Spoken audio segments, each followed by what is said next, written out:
प्रिय मित्रों, नमो नमः। मैं संजय मौर्य इस YouTube चैनल संस्कृत कौमुदी में आप सभी लोगों का हार्दिक स्वागत करता हूं। मित्रों, हम लोग अध्ययन कर रहे हैं डॉक्टर बाबूराम सक्सेना की पुस्तक संस्कृत व्याकरण प्रवेशिका के अनुसार कारक विचार का। और कल की कक्षा तक हम लोग इस पुस्तक के पृष्ठ संख्या 193 पर दिए हुए उपोधिके च सूत्र तक अध्ययन कर चुके हैं।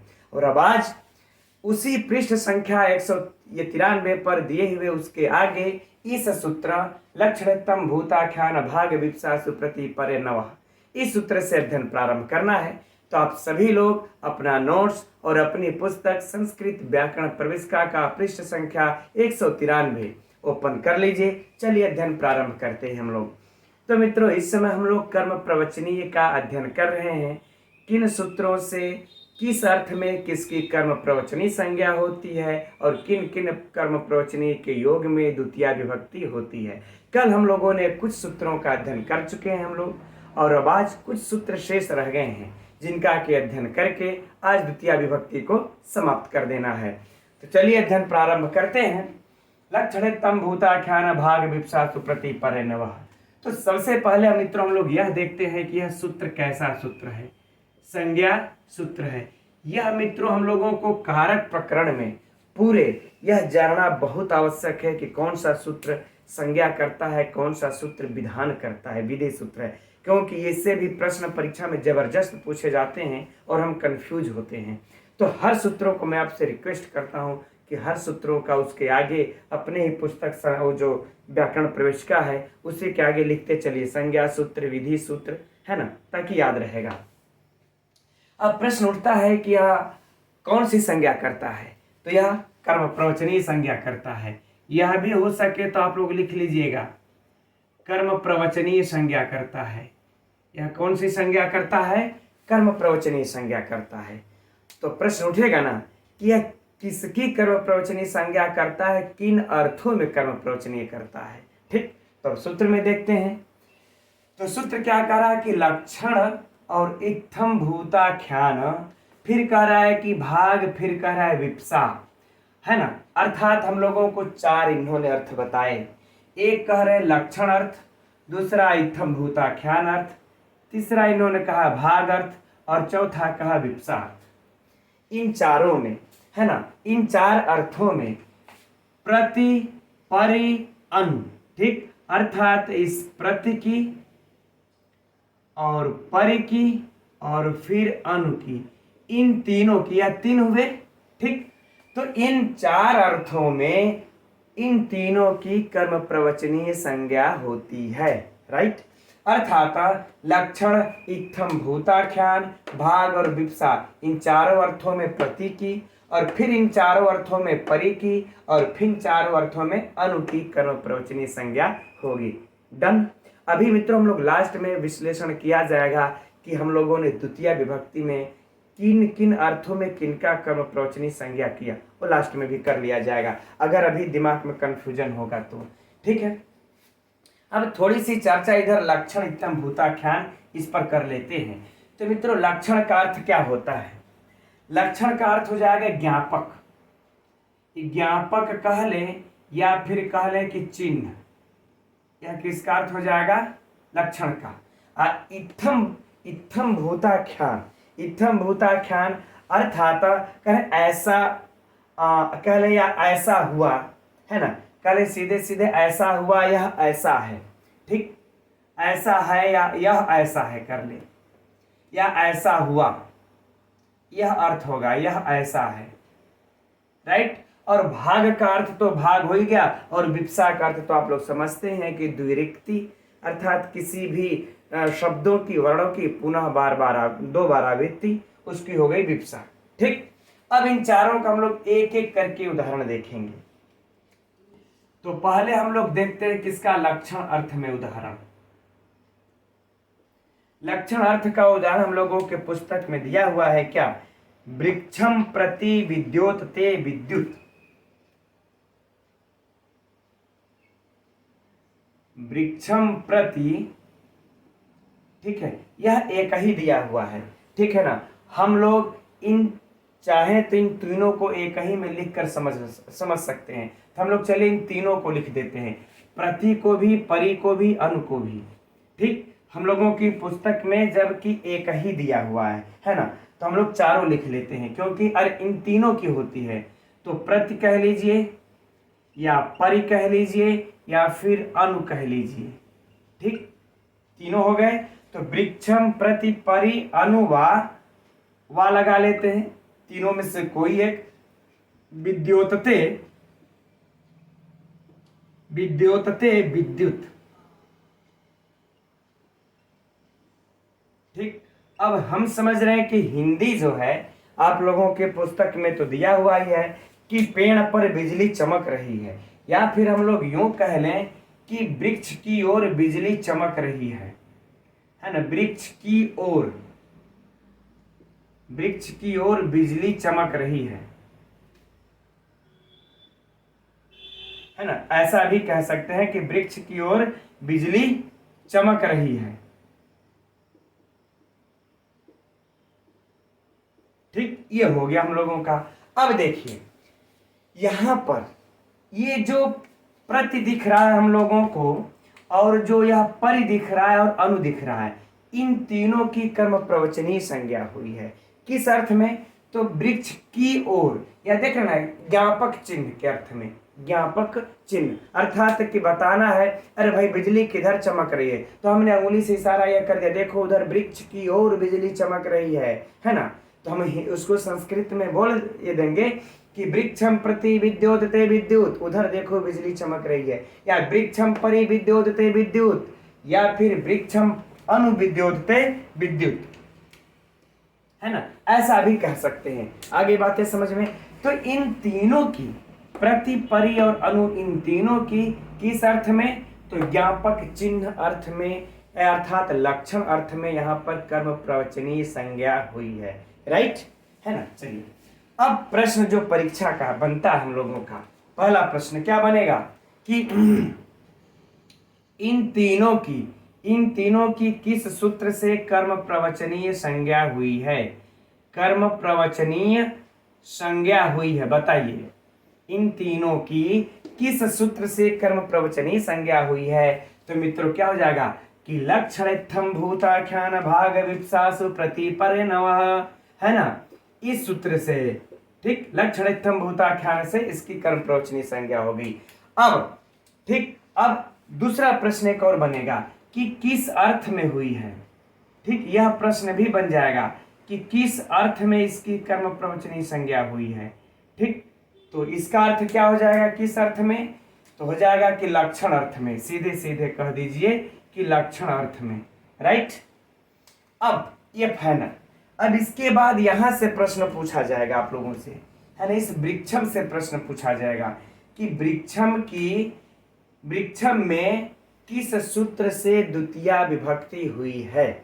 किस सूत्र से द्वितीया विभक्ति हुई है? ऑप्शन 1 कर्मणि द्वितीया, ऑप्शन 2 कर्म प्रवचनीय युक्ते द्वितीया, ऑप्शन 3 कर्म प्रवचनीयाः, है ना, ऑप्शन 4 कर्तुरीप्सितमं कर्म। ठीक, चारों खतरनाक प्रश्न यहाँ पर, मतलब समानता रखते हुए। तो कर्म प्रवचनीय युक्ते द्वितीया, ठीक, हम लोग कल इस सूत्र का अध्ययन कर चुके हैं। कर्म प्रवचनीय युक्ते द्वितीया, इस सूत्र से याद रहे। एक देगा अगर ऑप्शन में कर्म प्रवचनीय दे दिया तो नहीं, क्योंकि यह अधिकार सूत्र होगा। जो कर्म प्रवचनीय युक्ते द्वितीया होगा उसी से हम लोगों का इसमें, इस वृक्षम में द्वितीया विभक्ति हो जाएगी। क्यों? क्योंकि जैसे ही इस प्रति, परि, अनु की कर्म प्रवचनीय संज्ञा होगी इस अर्थ में, वैसे ही यह कर्म प्रवचनीय युक्ते द्वितीया आकर के कह देगा इसके योग में जो आया है उसमें हम द्वितीया विभक्ति कर देंगे। राइट, चलिए तो हम समझ रहे, ये वाला उदाहरण फाइनल, यहाँ पर कोई समस्या नहीं। अब हम लोग आगे बढ़ते हैं, किधर? इत्थम भूताख्यान की तरफ।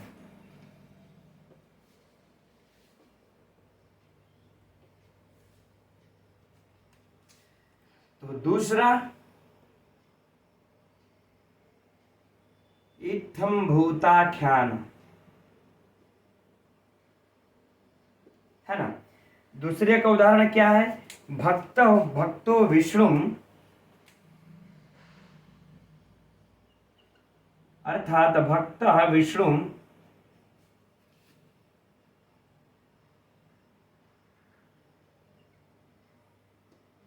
है ना, यही है कि भक्तो विष्णु।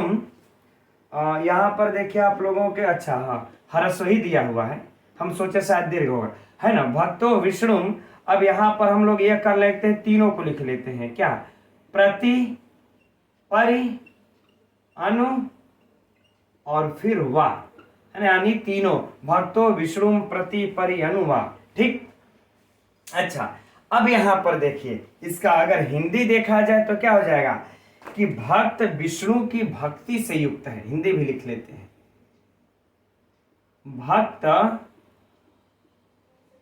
विष्णु की भक्ति से युक्त है, या फिर हम लोगों का हिंदी क्या है कि विष्णु के ये भक्त है, कोई दिक्कत नहीं है ना, हम भक्त विष्णु की भक्ति से युक्त है, यह कर सकते हैं, या फिर यह भी कर सकते हैं कि ये विष्णु के भक्त हैं। तो अब जरा बताइए, हम कह देंगे यह विष्णु के भक्त है, चाहे विष्णु के भक्ति से युक्त है, तो यह ऐसा है, अर्थ आया कि नहीं आया कि यह ऐसा है, कैसा है, यह विष्णु की भक्ति से युक्त है, या फिर यह विष्णु का भक्त है, तो हमारा अर्थ आ जा रहा है कि यह ऐसा है। तो इस प्रकार से इत्थम भूताख्यान, इस अर्थ में इस प्रति, परि और अनु की कौन सी संज्ञा हो जाएगी, कर्म प्रवचनीय संज्ञा। किस सूत्र से हो जाएगी मित्रों, इसी लक्षणेत्थम भूताख्यान भाग विप्सा सुप्रति पर नवः सूत्र से इसकी कर्म प्रवचनीय संज्ञा।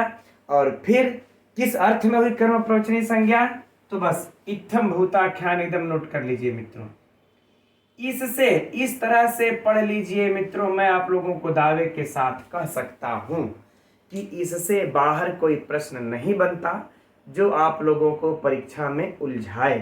ठीक, एकदम सब कुछ क्लियर रहेगा माइंड में, है ना। ये दो हो गए। अब आ गया विष्णु, है ना, विष्णु की भक्ति से, तो विष्णु में क्या हो जाएगा हम लोगों का, द्वितीया।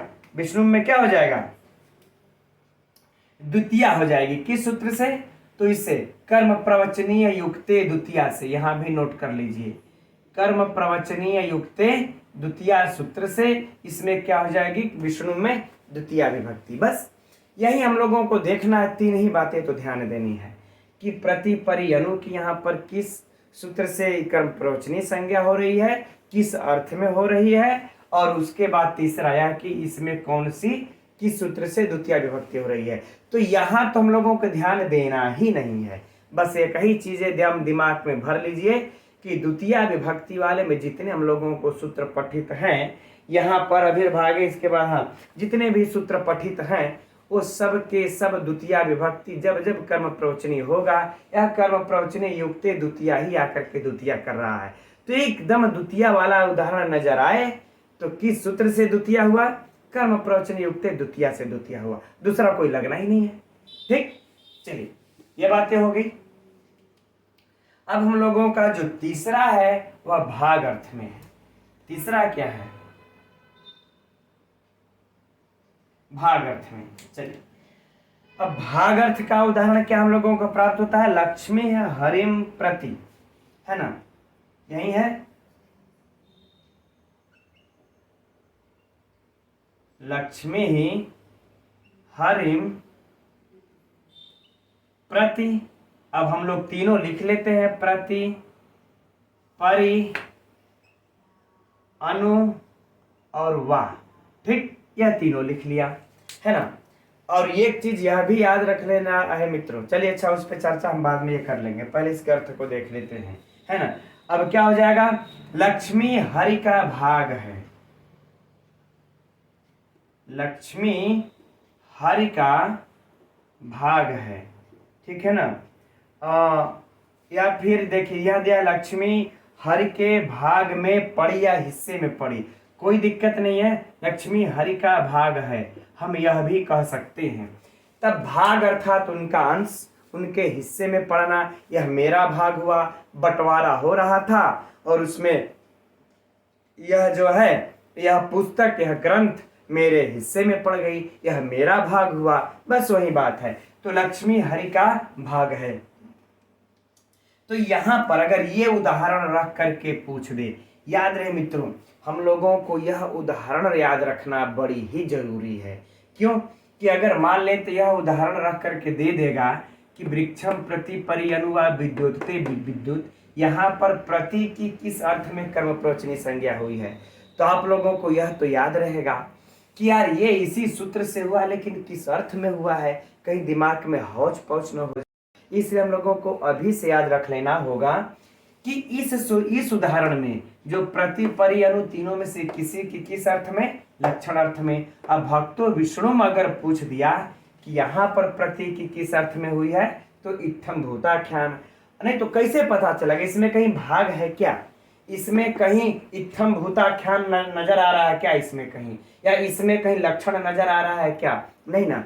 तो हम लोगों को अपनी परीक्षा के कंफ्यूजन के लिए इस उदाहरण को मित्रों याद कर लेना होगा, है ना, कि लक्ष्मी हरिम प्रति परि अनु अगर दे दे तो हरिम यहाँ पर प्रति परि और अनु की, इन तीनों की किस अर्थ में हुई है कर्म प्रवचनी संज्ञा, तो यह भाग अर्थ में। किस अर्थ में हुई है, भाग अर्थ में।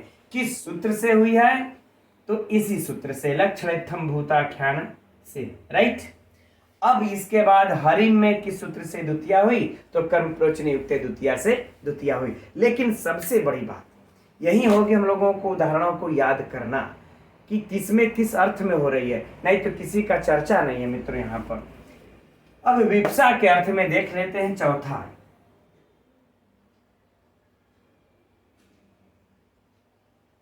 विप्सा के अर्थ में क्या है, वृक्षम वृक्षम प्रतिसिंचति, है ना। यहाँ पर देखिए एक ही बार लिखा हुआ है वृक्षम प्रतिसिंचति, जबकि इसका क्या होगा, वृक्षम वृक्षम प्रतिसिंचति, वह अशुद्ध है, उसको शुद्ध कर लीजिएगा। जब ये कई बार होगा तो विप्सा हुआ कहाँ, है ना। अगर आप लोगों के पुस्तक में शुद्ध दिया होगा तो कोई बात नहीं, ठीक। मेरे में शुद्ध लिखा है संस्कृत व्याकरण प्रवेशिका में, या इसको 2 बार लिख लीजिएगा, वृक्षम वृक्षम प्रति प्रति परि अनु वा सिंचति,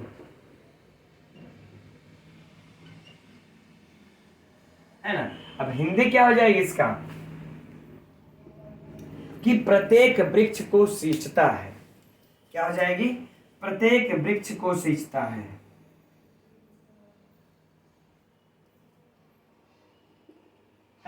है ना, यही हो जाएगा, प्रत्येक वृक्ष को सींचता है। अब देखिए यहां पर जो यह वृक्षम वृक्षम है ना, यह विप्सा के अर्थ में यहां पर आया हुआ है। किस अर्थ में आया हुआ है, इस उदाहरण में जो हमारा यह प्रति दिख रहा है, प्रति दिख रहा है, परि दिख रहा है, अनु दिख रहा है, इनकी लक्षणितम भूताख्यान, इसी सूत्र से इन तीनों की कौन सी संज्ञा हो जाती है, कर्म प्रवचनी संज्ञा हो जाती है। और फिर इस वृक्षम वृक्षम में जो है कि इसी कर्म प्रवचनी युक्त द्वितीया से इसमें द्वितीया विभक्ति हो जाती है। यहाँ पर यह तीनों इसके विप्सा के अर्थ में आए हैं, है ना। किस अर्थ में आए हैं, है ना, विप्सा के अर्थ में आए हैं। अगर याद रहे, जैसे देखिए उदाहरण में हम लोगों को सक्सेना की पुस्तक में एक कम दिया है, तो अगर हम एक हटा देंगे तो वृक्ष की ओर सिंचता है अर्थ हो जाएगा, वृक्ष की ओर सिंचता है अर्थ हो जाएगा। तब अगर एक हटेगा तो दिक्कत हो जाएगी। यहाँ प्रति परि अनु फिर किस अर्थ में हो जाएंगे, इस लक्षण अर्थ में हो जाएंगे, ठीक है। इसलिए यहाँ पर वृक्षम वृक्षम प्रति सिंचति, यानी प्रत्येक वृक्ष को सिंचता है। बाकी प्रश्न वही तीनों होंगे इन सभी से, राइट। तो हम समझते हैं कि अब यह सूत्र और यह चारों उदाहरण कंठस्थ हो गए होंगे। बस इसका मित्रों हम लोगों को यही याद करना है कि चारों उदाहरण में 4 अर्थ में इनकी कर्म प्रवचनी संज्ञा हुई है, और किसी में किसी का नाम नहीं लिखा है तो एकदम इसको रट्टा मार लेना है। चलिए बाकी हम लास्ट में इसको हम लोग विश्लेषण करके देख लेंगे किस अर्थ में कौन सी विभक्ति हो रही है। स्क्रीनशॉट लेना चाहेंगे ले सकते हैं, वैसे पुस्तक में सब दिया हुआ है। चलिए अब अगला सूत्र देखते हैं।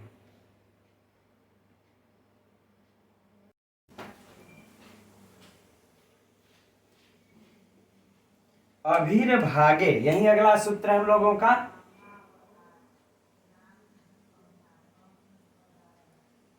अभिर भागे। ठीक, यही अगला सूत्र है।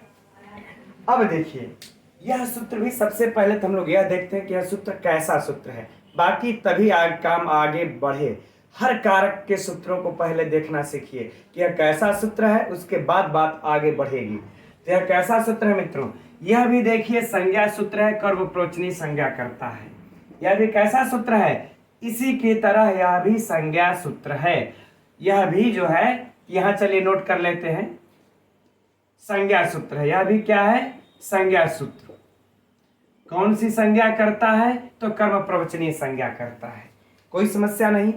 अब किसकी करता है, किस अर्थ में करता है, तो कहते हैं यहां पर कि अभी ही अभागे, है ना, यानी कि अभी की अभागे अर्थात भाग को छोड़कर। अब यहां पर जब कह देते हैं मित्रों क्या, यह अभाग, अभाग अर्थात भाग को छोड़कर। और बाकी मित्रों जस्ट इसी के नीचे यह अगला सूत्र दिया हुआ है ना, अर्थात यह जो है कि हम लोगों का 90 पर सूत्र है, तो यह 91वां सूत्र है।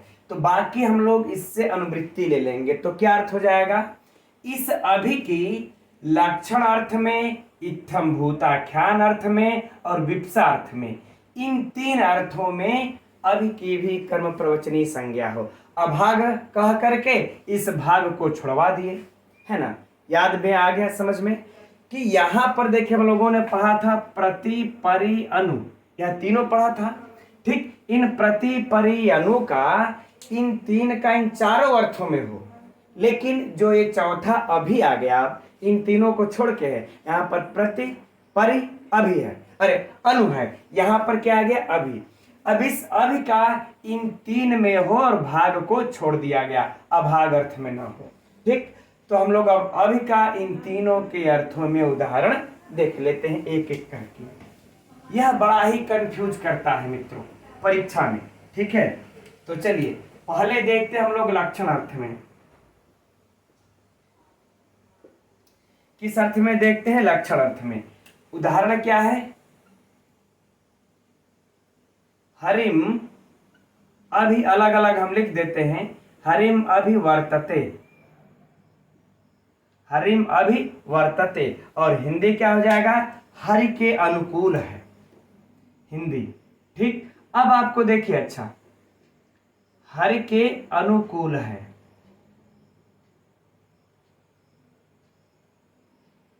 ना। अब देखिए आप लोगों के पुस्तक में मित्रों 1 2 3 करके लिख दिया होगा, है ना, कि हरिम अभि वर्तते, भक्तो हरिम अभि और देवम देवम अभिसिंचति, यही लिखा होगा। आप लोग एकदम उस उदाहरण के नीचे जहां पर यह हरिम अभि वर्तते लिखा हुआ है, इसी के नीचे एकदम यह लिख लीजिए, है ना, कि लक्षण अर्थ में। उसके नीचे क्या लिख लीजिए, जो पहला उदाहरण दिया हुआ है हरिम अभि वर्तते, उसी के नीचे यह लिख लीजिए कि लक्षण अर्थ में, ताकि हम लोगों को याद रहे कि लक्षण अर्थ का उदाहरण है हरिम अभि वर्तते, हरि के अनुकूल है।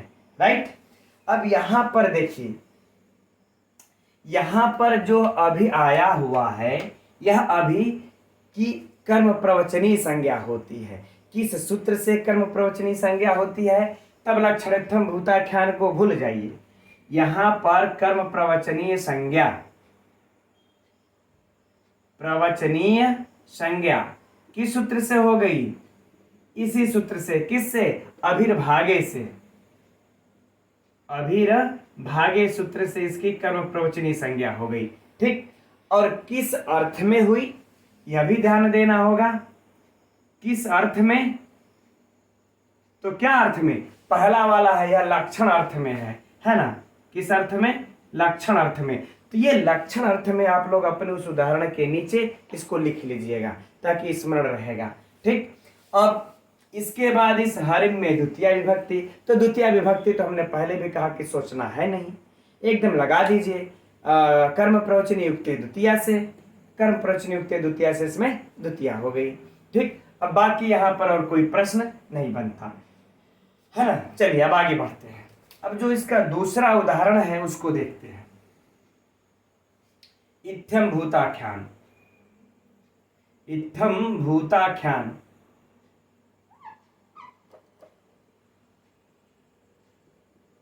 इत्थम भूताख्यान वाला उदाहरण कौन सा है? इत्थम वाला है ना, कि हरिम, यहाँ पर देखिए क्या है, भक्तो हरिम अभी, भक्तो हरिम अभी, बहुत ज्यादा डिफरेंट नहीं मित्रों। यहां पर हुआ भक्तो हरिम अभी, और इस प्रति परि अनु वाले में हम लोगों ने क्या देखा था कि भक्तो विष्णु प्रति, यहाँ भक्तो विष्णु प्रति था, यहां पर हो गया भक्तो हरिम अभी। फिर से समझ लीजिए, जो हम लोगों ने अभी पिछला उदाहरण देखा था इस सूत्र का, वहां क्या था, भक्तो विष्णु था, भक्तो विष्णु प्रति। तो जब भक्तो विष्णु प्रति आ जाए, है ना, यह भी जो है कि इत्थम भूताख्यान में ही है ना, इत्थम भूताख्यान के अर्थ में ही है, और यह भी उत्तम भूताख्यान के अर्थ में है, और यह भी इत्थम भूताख्यान के अर्थ में है। ठीक, पिछले सूत्र वाला उदाहरण थोड़ा सा देख लेंगे, कंफ्यूजन दूर हो जाएगी। लेकिन यहाँ पर अभी आया है और यहाँ पर प्रति आया है, तो जब प्रति हम लोगों को दिखाई पड़ जाए तो किस सूत्र से प्रति की कर्म प्रवचनी संज्ञा होगी? प्रति परिणवः वाले इस सूत्र से होगी, है ना। और बाकी, और यहाँ पर किस अर्थ में होगी? तो भी इत्थम भूताख्यान लिखिएगा, और अभी की भी किस अर्थ में कर्म प्रवचनी संज्ञा हुई? तो भी इत्थम भूताख्यान ही लिखिएगा। ठीक, तो पिछला वाला उदाहरण भी हम लोगों को दिमाग में रखना पड़ेगा। चलिए, इसका अगर हिंदी आप लोगों के पुस्तक में तो दिया नहीं है, अगर हिंदी लिखना चाहें तो लिख लें कि भक्त हरि के भक्ति से युक्त है, हरि के भक्ति से युक्त है।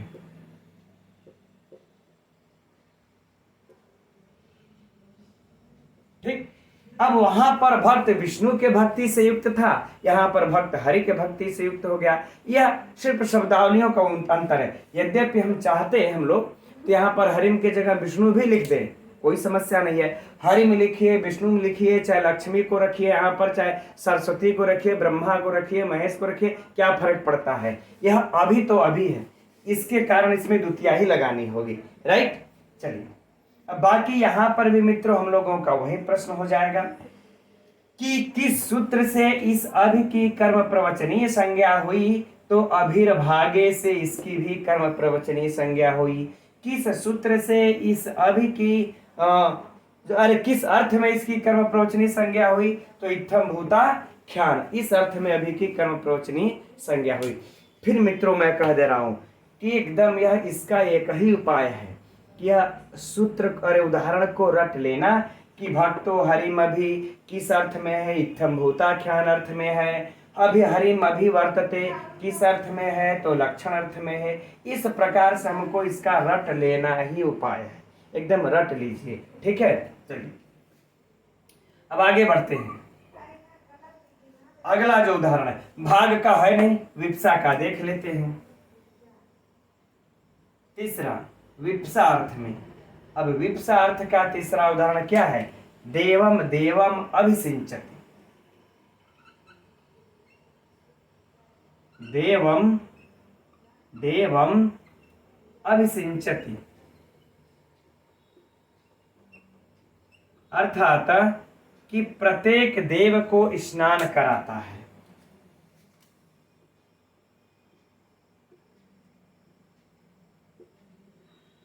प्रत्येक देव को स्नान कराता है, यह अर्थ हो गया। अब यहां पर अभी की जो कर्म प्रवचनीय संज्ञा हुई है, किस अर्थ में हुई है? देवम देवम दो बार हुआ है, तो किस अर्थ में? विप्सा अर्थ में। किस अर्थ में हुई अभी की कर्म प्रवचनीय संज्ञा? विप्सा अर्थ में हो गई इसकी कर्म प्रवचनीय संज्ञा। और किस सूत्र से होती है? तो अभिर्भागे से होती है। किस सूत्र से हुई है मित्रों? अभिर्भागे सूत्र से हो गई। और देवम देवम में किससे द्वितीया हो गई?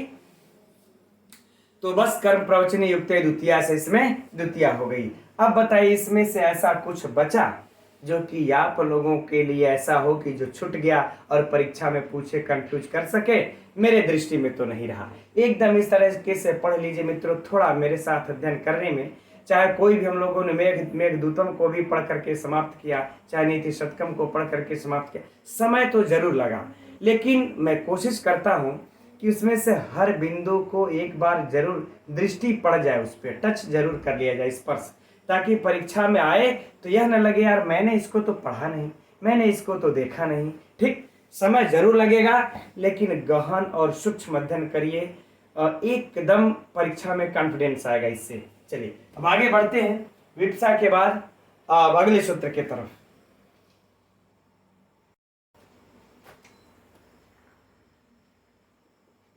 तो अब अगला सूत्र है अतिक्रमणे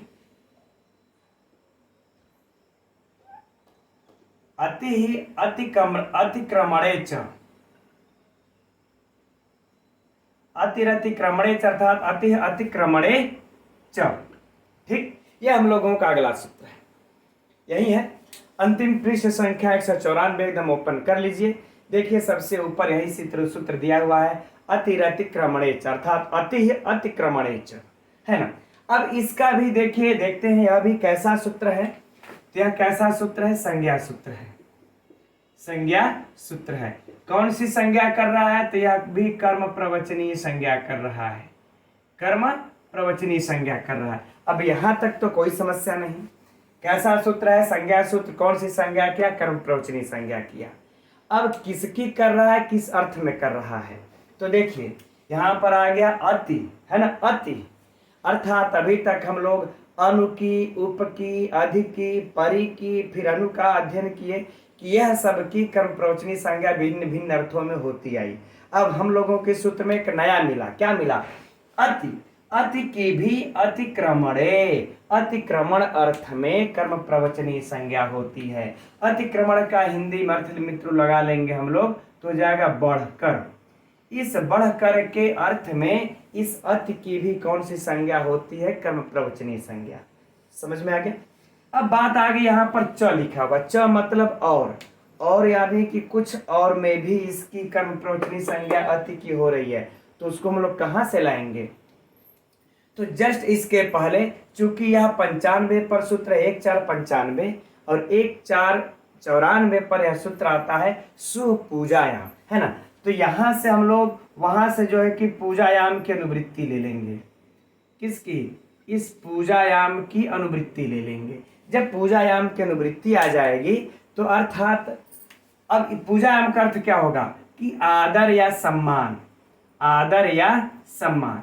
तब अब तो अर्थ क्लियर हो गया कि इस अति की दो अर्थों में, एक तो अतिक्रमण अर्थात बढ़कर और एक पूजायाम अर्थात आदर के अर्थों में कर्म प्रवचनीय संज्ञा होती है। फाइनल समझने में कोई हम समझ रहे समस्या नहीं आ रही होगी। अभी हम लोगों को इसमें बस इसी सूत्र के साथ ही द्वितीय विभक्ति हम लोगों के यहाँ पर समाप्त हो जाएगी। सिद्धांत कौमुदी इत्यादि में देखेंगे तो अभी अधि ये परि अनर्थको भी सूत्र है, अति और इसके बाद जो है कि अपि ये पदार्थानुभाव सर्ग वाला भी सूत्र है। तो जब हम लोगों में पुस्तक में नहीं दिया है इसमें बाबूराम सक्सेना में, तो अध्ययन करने की भी कोई आवश्यकता नहीं। लेकिन चलिए इसको देख लेते हैं। तो पहले दोनों का एक ही उदाहरण है, देख लेते हैं।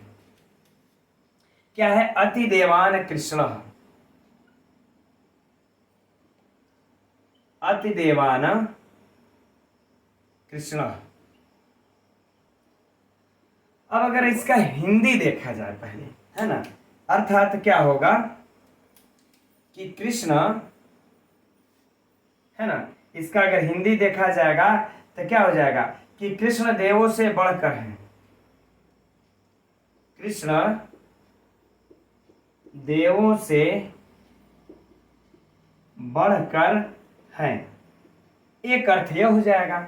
यह बढ़कर के अर्थ में अब आदर के अर्थ में देख लिया जाए तो आदर के अर्थ में क्या हो जाएगा कि कृष्ण देवों के पूज्य हैं। पूज्य कह ले, आदर कह ले, जो भी कह सकते हैं, पूज्य सम्मान ही अर्थ हुआ ना। तो कृष्ण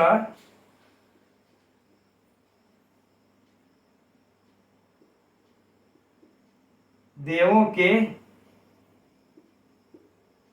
पूज्य हैं या फिर कह ले आदरणीय है। आदर अर्थ में भी लिखना चाहेंगे तो आदरणीय है या भी कह सकते हैं, कोई समस्या नहीं। अब देखिए यहाँ पर एक बार हम लोगों को कौन सा अर्थ दिखाई दिया? पूज्य अर्थ। एक बार बढ़कर अर्थ दिखाई दिया, है ना। अतिदेवान कृष्ण, है ना, यहाँ पर देखिए विसर्ग रहेगा, अतिदेवान कृष्ण। ठीक, तो यहाँ पर देखिए अब ये जो अति आया हुआ है, जो यह अति आया हुआ है दो अर्थों में। ठीक, एक बढ़कर अर्थ में, एक पूज्य अर्थ में, अतः इसकी कर्म प्रवचनीय संज्ञा हुई और इसके योग में आने पर इस देवान में द्वितीय विभक्ति हो गई। तो परीक्षा के प्रश्न की चर्चा करते हैं। देवान में किस सूत्र से कर्म प्रवचनीय, किस सूत्र से द्वितीय हुई, है ना, तो कर्म प्रवचनीय युक्ते द्वितीय, कर्म प्रवचनीय युक्ते द्वितीय सूत्र से यहाँ पर द्वितीय विभक्ति हो जाएगी देवान में। ठीक, अब अति का दो प्रश्न इससे बन जाएंगे कि किस अर्थ में इसकी कर्म प्रवचनीय संज्ञा हुई है। विकल्प एक, यह अतिक्रमण अर्थ में इसकी हुई है, विकल्प दो या फिर पूजायाम अर्थ में हुई है। ठीक, तो किस अर्थ में लगा लेंगे, उभयो, दोनों अर्थ में। यहाँ पर अति की कर्म प्रवचनीय संज्ञा अतिक्रमण अर्थ में भी है या पूजायाम, जैसा विकल्प देखेंगे हम मार देंगे, अगर दोनों है तो हम दोनों लगा लेंगे। राइट, अब एक प्रश्न और पूछा जा सकता है कि किस सूत्र से इसकी कर्म प्रवचनीय संज्ञा हुई है। इस अति की किस सूत्र से कर्म प्रवचनीय संज्ञा हुई है, तो इस अतिक्रमणे सूत्र से मित्रों इसकी क्या हो गई, कर्म प्रवचनीय संज्ञा।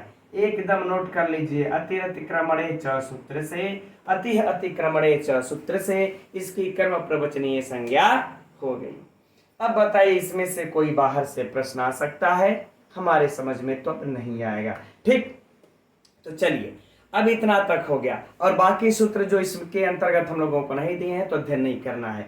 अब जितने सूत्र यहाँ पर दिए हुए हैं, अब वह सूत्रों के अनुसार किन किन अर्थों में कर्म प्रवचनीय संज्ञा होती है, अब एक बार थोड़ा सा विश्लेषण करके देख लेते हैं तो माइंड में एकदम याद हो जाएगा।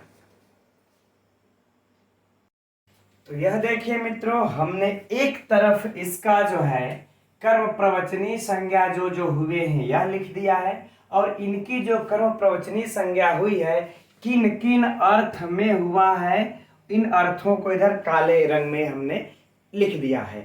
आप लोग इसका पहले स्क्रीनशॉट यदि लेना चाहें तो ले लें। इसके पश्चात जो है कि हम लोग इस पर चर्चा कर लेंगे, थोड़ा इसमें खांच पीच भी करना पड़ेगा। ठीक, ले सकते हैं। अब चलिए हम लोग पढ़ते हैं। तो देखिए हम लोगों ने अभी जो हाथ से कर्म प्रवचनीय का अध्ययन प्रारंभ किया था इस संस्कृत व्याकरण प्रवेशिका की पुस्तक में, टोटल जो पढ़े इस अनु, उप, प्रति, परि, अभि और अति, इतने का हम लोगों ने पढ़ा कि कर्म प्रवचनीय संज्ञा हुई है। अब हर एक का देखिए मित्रों कितने अर्थों में हुई है, अब इसको मैंने इस प्रकार से अलग से लिख रखा है। अब देखते हैं इसका सबसे ज्यादा जो है मित्रों, देखिए अनु का सबसे ज्यादा किसका हुआ, अनु का। तो इसमें देखिए लक्षण, अर्थात जब लक्षण हेतु अर्थ में हुआ था, है ना, कि जपम अनुप्रावर्षत। ठीक, तो यहाँ पर लक्षण हेतु का जो उदाहरण था जपम अनुप्रावर्षत, अर्थात कि जप के कारण वर्षा हुई हेतु अर्थ में। ठीक है, तो यहाँ पर हम लोगों ने देखा था अनुलक्षणे सूत्र से इसकी अनु की कर्म प्रवचनीय संज्ञा हुई थी। फिर आगे हम लोग जाते हैं तो मिलता हम लोगों को तृतीयार्थे सूत्र, जिससे कि तृतीयार्थे अर्थात तृतीयार्थ में साथ साथ होने के अर्थ में इसकी कर्म प्रवचनीय संज्ञा हुई। ठीक ना, तृतीयार्थे सूत्र से नदीम अनुवसिता सेना इसका उदाहरण था। एकदम इस तरह से मित्रों दिमाग में एकदम याद करके बैठा लीजिए। हम बता रहे हैं आप लोगों से परीक्षा में कभी कोई कंफ्यूजन ही नहीं होगा। ठीक, अब देखिए अगला आता है हीन। हीन अर्थ में भी इस अनु की कर्म प्रवचनीय संज्ञा होती है और उदाहरण हो जाता है अनुहरिम सुरा, अनुहरिम सुरा।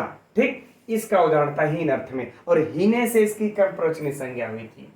अब हम लोग आ जाते हैं लक्षण अर्थ में, अर्थात ज्ञापक। ए लक्षण था हेतु, ए लक्षण है ज्ञापक या चिन्ह। लक्षणेत्थम भूताख्यान भाग विप्सासु प्रतिपर्य नवा, इस सूत्र से लक्षण अर्थ में अनु की कर्म प्रवचनीय संज्ञा हुई और अर्थ उदाहरण क्या था हम लोगों का, है ना, कि वृक्षम विद्युत ते विद्युत परि, अरे वृक्षम विद्युत ते विद्युत अनु हो गया। अब इसी का उसी सूत्र में इत्थम भूताख्यान अर्थ में भी इस अनु की कर्म प्रवचनीय संज्ञा हुई थी और उदाहरण क्या था हम लोगों का, भक्तो विष्णुम अनु, भक्तो विष्णुम अनु, यह भक्त जो है विष्णु की भक्ति से युक्त है। अब भाग के अर्थ में भी हुआ था, है ना, भाग के अर्थ में हुआ था लक्ष्मीम हरि अनु, ठीक, उसी सूत्र से लक्षणेतम भूताख्यान। और विप्सा के अर्थ में वृक्षम वृक्षम वृक्षम वृक्षम अनुसिंचति, वृक्षम वृक्षम अनुसिंचति, यानी प्रत्येक वृक्ष को सिंचता है। इतने अर्थों में अगर टोटल हम लोग देख लिया जाए मित्रों, तो कितने अर्थ में इस अनु की कर्म प्रवचनी संज्ञा हुई? 1 2 3 4 5 6 और 7 अर्थों में अनु की कर्म प्रवचनी संज्ञा होती है। और यदि परीक्षा में यह ऑप्शन दे दिया जाए अनु की कर्म प्रवचनी संज्ञा होती है, ऑप्शन ए विप्सा के अर्थ में, बी भाग के अर्थ में, तीसरा हीन के अर्थ में, चौथा तृतीयार्थ के अर्थ में, है ना, बाकी उपरोक्त सभी, तो उपरोक्त सभी हम लोग लगा देंगे। तो इस प्रकार से मित्रों एकदम याद कर पढ़ लेंगे, दिमाग में सेट हो जाएगा, ठीक। और उसमें भी अच्छा और भी याद करने के तरीके देखिए, इसमें से जो 4 5 6 7 है एक ही सूत्र है ना, एक लक्षणेत्थम भूताख्यान वाला, जिससे किसकी कर्म प्रवचनी संज्ञा किया। लक्षणेत्थम हेतु में अनुलक्षणे, तृतीयार्थे में तृतीयार्थे है, यह है, ये सूत्र का है, सूत्र ही है पूरा। और हीन में हीन है, सूत्र भी याद हो गया, कोई समस्या नहीं। आगे बढ़ते हैं। अब उप की बारी आती है, तो उप का हम लोगों ने अधिक और हीन इन 2 अर्थों में कर्म प्रवचनी संज्ञा होती है ना, जिसमें कि अधिक वाले अर्थ में देखे होंगे हम लोगों ने कि उसमें सप्तमी विभक्ति हुआ था ना, उपपरार्धे हरे गुणा, ठीक। और हीन में तो हीन का तो वही था, ठीक, उपहरिम सुरा, यहाँ पर उप लगा देंगे। और बाकी हीन वाले में यहाँ पर अनुहरिम सुरा, यह भी याद रख लीजिए, अनुहरिम सुरा उपहरिम सुरा, अर्थ एक, बस सूत्र और कर्म प्रवचनी उप और अनु का अंतर है। इस तरह से याद कर लेंगे। तो ये उप की 2 में हुई। अब परीक्षा में पूछा जाए उप की कर्म प्रवचनी संज्ञा होती है अधिक में या हीन अर्थ में, उपरोक्त दोनों में, तो उपरोक्त दोनों में, ठीक। या फिर अधिक और हीन की अर्थ में किसकी कर्म प्रवचनी संज्ञा होती है? उप अनु प्रति परि, चठ विकल्प दे देगा तो उप की होती है। इस तरह से मित्रों परीक्षा का प्रश्न होगा आप लोगों के लिए, जो कि अगर बहुत बढ़िया से गहराई से अध्ययन नहीं किए रहेंगे तो वहां पे कंफ्यूजन पैदा हो सकती है। अब प्रति के अर्थ में हम लोगों ने बस प्रति के अर्थ में तो एक ही सूत्र है जो कि कर्म प्रवचनीय प्रति की करता है। लक्षणेत्तम भूताख्यान भाग विप्सा सुप्रति परे नवा, एक लक्षण ज्ञापक इत्थम भूताख्यान भाग और विप्सा, यानी कि 1 2 3 4 इन 4 अर्थों में प्रति की हो जाती है उसी सूत्र से। एक ही सूत्र है, झमेला में पढ़ना ही नहीं है, कोई कंफ्यूजन करने का अगला सूत्र ही नहीं है। अब इसके बाद देखिए आती है बात इसकी, है ना, पर, ठीक। इसका भी 1 2 3 4, इनका भी इन 4 अर्थों में हो जाता है और इनका भी सूत्र वही है, कौन सा? लक्षणेत्थम भूताख्यान भाग विप्सा सुप्रति पर नवा। और उदाहरण तो हम लोगों ने जो इसके लिए अभी ये किया लक्षण के लिए कि वृक्षम प्रति वृक्षम, ये परि विद्योतते विद्युत, वही इसका उदाहरण हो जाएगा। चारों के लिए तो उदाहरण हम लोगों ने देख ही लिया, वही सूत्र है। तो हम समझते हैं यहाँ भी समझने में, याद करने में कोई दिक्कत नहीं। अब बात आ जाती है अभि की। यह जो अभि है, इस अभि की अगर देखा जाए तो कितने अर्थों में होती है? अभिर्भागे सूत्र है इसका कौन सा सूत्र है मित्रों? अभिर्भागे वाला सूत्र है। इस सूत्र से इसकी कितने में होती है? 3 अर्थों में मात्र। लक्षण, इत्थम भूताख्यान और विप्सा, भाग को छोड़ दिया जाता है। तो अभि की 3 अर्थों में होती है। तो परीक्षा में प्रश्न पूछे अभि की किन किन अर्थों में कर्म प्रवचनी संज्ञा होती है? लक्षण अर्थ में, इत्थम भूताख्यान अर्थ में, विप्सा अर्थ में, या उपरोक्त सभी? तो उपरोक्त सभी। अच्छा, अगर मान लेते हैं, चलिए वो क्वेश्चन तो है, हम ये बनाएंगे उलझाने वाले क्वेश्चन आप लोगों को टेस्ट लेने के लिए इसी में से। जैसे मान लिया जाए, अच्छा छोड़ देता हूं क्वेश्चन है, हम उसको समझेंगे। अब यहाँ पर देखिए अति का जो है इसकी कर्म प्रवचनी संज्ञा कब होती है? तो कह रहे अतिक्रमण और पूजा 2 अर्थ में होती है। किस अर्थ में होती है? मात्र 2 अर्थ में होती है इनकी कर्म प्रवचनी संज्ञा। आगे बातें समझ में?